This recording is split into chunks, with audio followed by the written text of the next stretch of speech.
서양 근대 철학의 출발점이 된 철학자이자 수학자이며 물리학자 르네 데카르트. 근대의 사람들은 무엇이든 확실하고 분명하게 설명하기를 원했습니다. 우리가 오래전부터 믿고 있던 것에 대해서도 정확한 원인과 결과를 알고 싶어 했습니다. 르네 데카르트 또한 너무나 확실하고 분명한 철학적 답이 무엇인지를 찾기 위해 연구했고, 바로 이것이 근대 철학의 시작입니다. 데카르트는 생각하는 인간과 이성의 역할을 강조했고, 이성의 능력으로 신이 창조한 세계에 대한 지식에 도달할 수 있다고 했습니다. 그의 철학은 이후에 등장하는 스피노자와 칸트, 헤겔과 같은 철학자들에게 아주 큰 영향을 주었습니다. 생각하는 인간과 이성의 역할을 강조한 데카르트의 문장들, 끝까지 시청하시고 삶에 강력한 영감 얻으시면 좋겠습니다.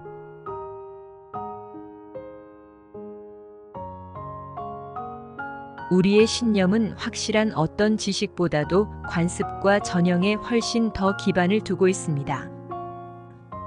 누군가가 나를 불쾌하게 할 때마다 나는 그 공격이 미치지 못할 정도로 내 영혼을 높이려고 노력합니다. 당신의 기쁨은 가면을 벗긴 당신의 슬픔입니다. 그리고 당신의 웃음이 솟아나는 바로 그 우물은 종종 당신의 눈물로 채워져 있습니다.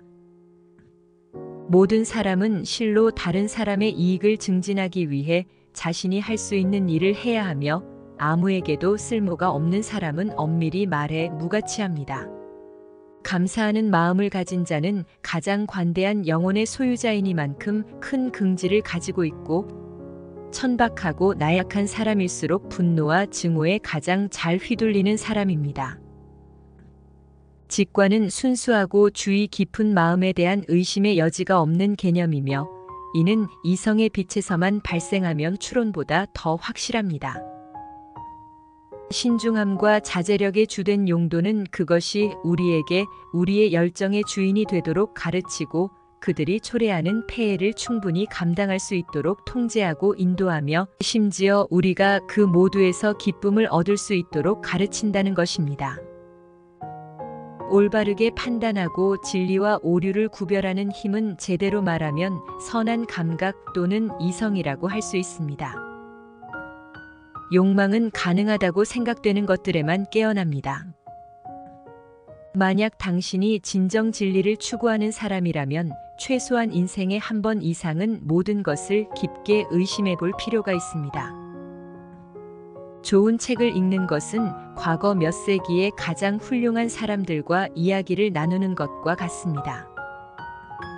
우리가 상상할 수 있는 모든 이상하고 믿기 어려운 것은 이미 철학자가 이야기한 적이 있는 것들입니다. 내가 지금 꿈을 꾸고 있고 내 모든 인식이 틀릴 수 있다는 것은 가능합니다. 나는 모든 것을 의심할 수 있지만 내가 의욕을 품고 있다는 자체는 의심할 수 없는 사실입니다. 간단히 말해서 나는 생각합니다. 그러므로 존재합니다. 좋은 마음가짐만으로는 충분하지 않습니다.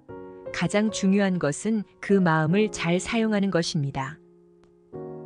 내가 가장 먼저 해야 할 일은 현재 나의 존재가 무엇인지, 다시 말해서 내가 무엇을 할 수 있는지 묻는 것입니다. 철학 없이 산다는 것은 사실 눈이 있어도 뜨려고 하지 않고 눈을 감고 있는 것과 같습니다. 사람들이 진정으로 어떤 생각을 하는지 알고 싶다면 그들의 말하는 방식에 집중하기보다 그들의 행동 방식에 대해 집중해야 합니다. 계속 밀어붙여야 합니다. 계속 밀고 나아가야 합니다. 나는 내가 할 수 있는 실수란 실수는 모두 해보았습니다. 그래도 나는 계속 밀어붙였습니다. 상상 속 즐거움이 현실의 슬픔보다 더 가치가 있을 때가 있습니다. 당신이 결정하지 않으려 한다 해도 적어도 선택은 해야 합니다. 희망이란 꿈이 이루어지리라는 것을 믿게 해주는 영혼의 갈망입니다. 세상을 정복하려 하기 전에 자기 자신부터 정복해야 합니다. 우리의 생각을 제외하면 그 어떤 것도 우리가 어찌할 수 없는 것들입니다. 낙관주의자들은 아무것도 없는 곳에서 빛을 볼 수 있지만 왜 비관주의자들은 항상 그 빛을 없애기 위해 달려가야 할까요? 당신의 모든 삶이 꿈이 아니라는 것을 어떻게 장담할 수 있습니까? 나는 내가 존재한다는 것을 압니다. 문제는 내가 아는 그 내가 무엇인지를 모르겠다는 것입니다. 모든 것을 의심해야 합니다. 의심이 지혜의 근본입니다. 사랑의 감정은 위장의 활동을 도와 건강한 몸을 만듭니다. 따라서 사랑은 무엇보다 건강에 좋습니다. 남을 사랑하는 아름다운 마음은 얼굴을 아름답게 만듭니다. 남을 원망하는 나쁜 마음은 고운 얼굴을 추하게 만듭니다. 상식은 세상에서 가장 널리 공유되는 상품입니다. 누구나 자신이 그것을 잘 공급받고 있다고 확신하기 때문입니다. 진리가 아닌 것을 진리로 받아들이는 것을 피하고 항상 다른 것으로부터 한 가지 것에 대한 올바른 연역 순서를 유지하는 한, 결국 너무 멀어서 도달하지 못하거나 너무 잘 숨겨져 있어 발견하지 못하는 것은 아무것도 없습니다. 인간의 지혜는 가장 다양한 대상들에 적용되더라도 항상 하나로 유지되며, 햇빛이 그 비추는 대상들의 다양성에 의해 변하는 것처럼 인간의 지혜는 더는 그 다양성에 의해 변하지 않습니다. 분노에 불같이 화내는 사람은 분노에 창백해지는 사람만큼 두렵지 않습니다. 각각의 어려움을 해결하기 위해서는 실행 가능하고 필요한 만큼 많은 부분으로 나누어야 합니다. 내가 풀었던 각각의 문제들은 나중에 다른 문제들을 해결하는데 도움이 되는 규칙이 되었습니다. 완벽한 숫자는 완벽한 사람만큼이나 매우 드뭅니다. 여행은 다른 세기의 사람들과 이야기하는 것과 거의 같습니다. 가장 위대한 지성들은 가장 큰 미덕뿐만 아니라 가장 큰 악덕을 가질 수 있습니다.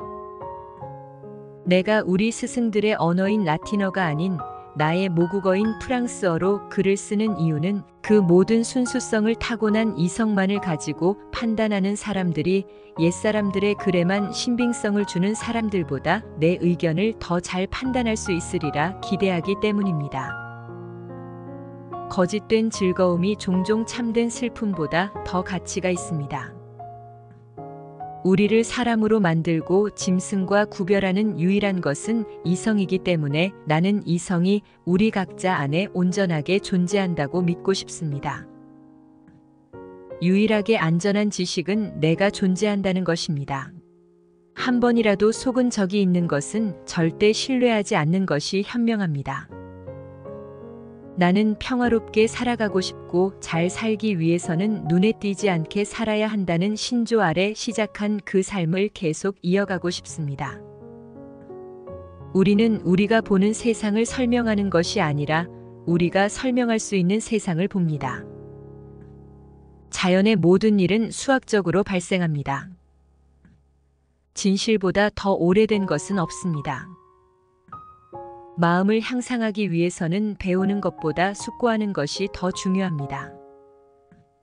나쁜 책은 나쁜 습관을 낳지만 나쁜 습관은 좋은 책을 낳습니다. 진실을 향한 위대한 탐구를 계속하지 않는 것이 최선이며 그것은 당신을 비참하게 만들 뿐입니다. 기초가 무너지면 전체 건물은 필연적으로 무너지기 마련입니다. 알려진 것 외에는 어떤 것도 절대로 판단해서는 안 됩니다. 첫 번째 계율은 그것이 사실이라는 것을 확신하기 전까지는 결코 어떤 의심도 없이 사실로 받아들이지 말라는 것이었습니다. 나의 세 번째 처세법은 운보다는 항상 나 자신을 다스리고 세상의 상황을 바꾸기보다는 내 욕망을 바꾸려고 노력하는 것이었습니다. 참된 것을 따르는 것이 우리의 능력 밖의 일이라면 우리는 가장 가능성 있는 것을 따라야 합니다. 진실은 국가가 발견한 것보다 인간이 발견했을 가능성이 더 큽니다. 법률이 거의 없고 해당 법률을 엄격하게 준수하는 나라가 더 잘 다스려집니다. 우리의 신념은 확실한 지식에서라기보다는 훨씬 더 많은 관습과 사례에서 비롯됩니다.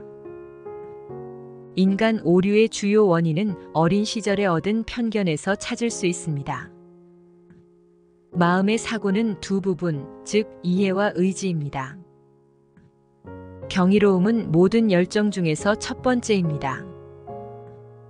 끝까지 시청해주셔서 감사합니다. 구독과 좋아요는 행복의 지름길입니다. 그리고 행복입니다.